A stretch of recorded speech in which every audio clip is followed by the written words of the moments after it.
For half a century, Jack Nicholson was Hollywood's wild card.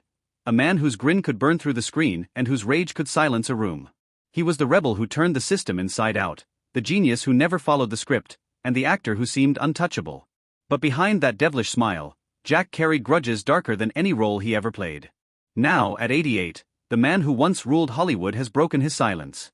After decades of whispers and rumors, he's revealed the 6 names that haunted his career. The actors he said betrayed his trust, disrespected his craft, or simply drained the soul out of the work he lived for. These aren't casual dislikes. These are wounds that never healed. 1. Marlon Brando. For Jack Nicholson, Marlon Brando wasn't just another actor, he was a god. A legend whose performances changed everything. Brando was the man who inspired Jack to chase the impossible.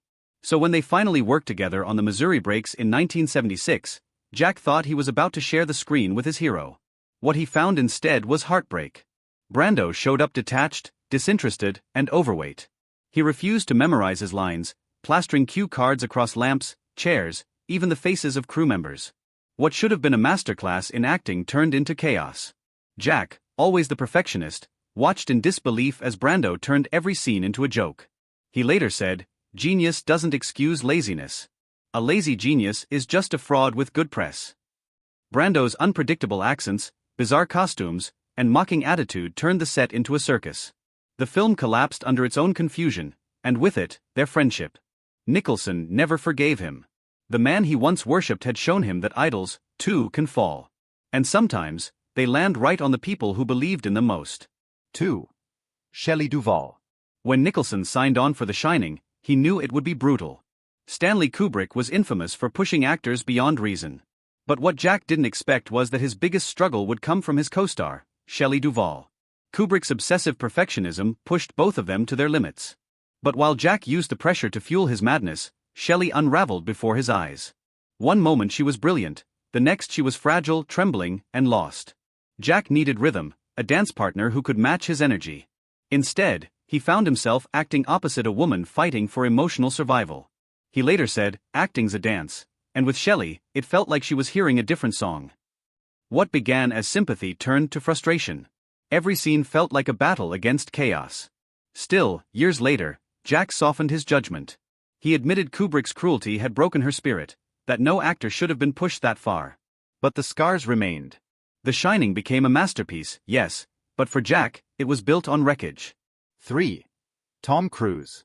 By 1992, Jack was already a legend. Tom Cruise was the new face of Hollywood. When they met on A Few Good Men, it was a clash of generations, chaos versus control. Their courtroom confrontation gave the world an immortal line, "You can't handle the truth." But off-camera, Nicholson wasn't impressed. He admired Cruise's discipline but found his perfection suffocating. Every smile seemed rehearsed, every glance calculated. "You look in his eyes," Jack said once, "and you see the machinery working. It's perfect, and it's empty." Nicholson thrived on danger, on the thrill that something real might explode in the middle of a scene. With Cruise, everything was polished, no risk, no fire. Even during their most heated exchanges, Jack said it felt like sparring with a reflection. After the film wrapped, Nicholson told friends he'd never act opposite him again. 2 different philosophies, one chasing perfection, the other chasing chaos, and neither could survive in the same space. Thought balloon, what do you think?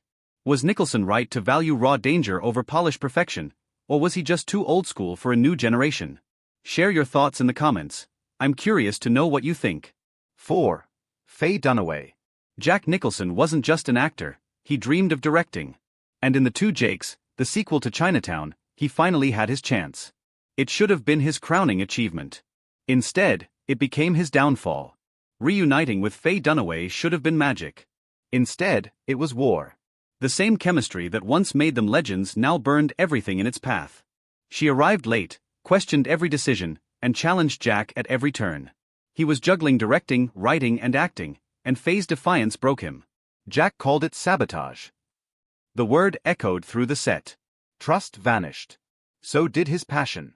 When The Two Jakes flopped, Jack swore off directing forever. Dunaway hadn't just destroyed a movie, she'd crushed a dream he'd spent decades building. 5. Sean Penn. Jack Nicholson's greatest gift was freedom. He acted on instinct, wild, unpredictable, alive. So when he worked under Sean Penn on The Pledge in 2001, the experience was torture. Penn, obsessed with control, directed every breath, every glance, every pause.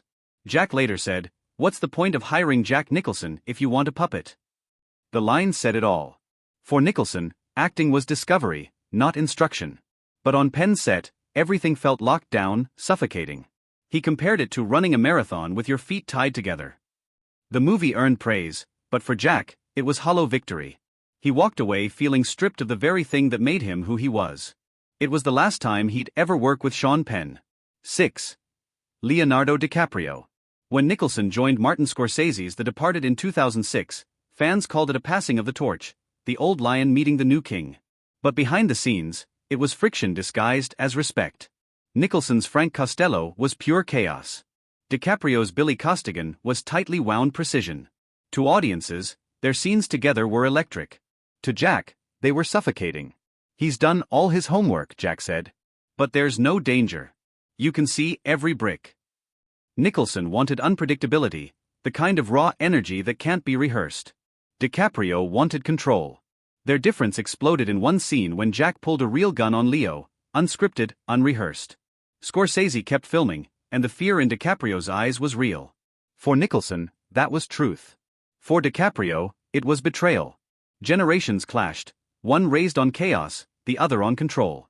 After filming ended, Nicholson told friends he'd never work with Leo again. "The kid's great," he said, "but too safe for my blood." The Departed won Best Picture, but for Jack, it carried a bitter taste.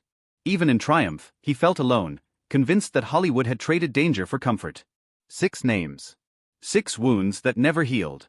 From idols who fell to protégés who played it safe, each of these clashes defined Jack Nicholson's complicated legacy. To his fans, he's a genius. To his peers, he's unpredictable. But to himself, he's just a man who refused to fake it, no matter the cost. Because for Jack, acting was never about pretending. It was about truth, and truth, as he proved again and again, rarely makes friends in Hollywood.